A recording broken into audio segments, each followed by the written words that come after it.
There's a now famous quote of Mr. Rogers, the late Fred Rogers, who said that when he was a little boy and he would see something scary on the news, his mother would comfort him by saying, look for the helpers. There are always going to be, when you see scary things, there are always going to be helpers.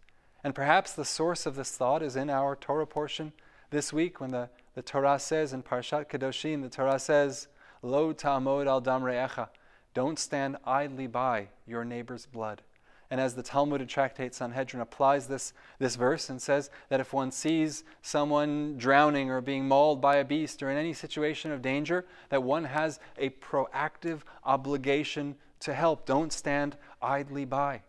And the Good Samaritan law is very similar to this concept as it's applied in many cases. There are applications of the Good Samaritan law which limit it to absolving one of liability. If one helps, they won't be liable for any damages or injuries that are caused through their help.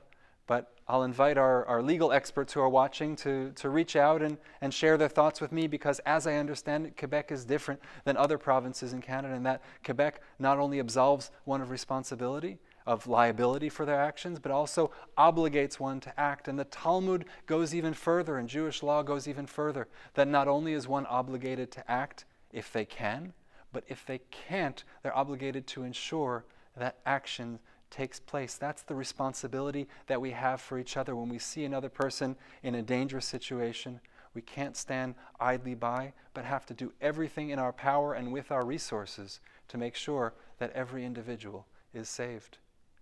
Stay well, stay healthy, stay at home, and stay connected.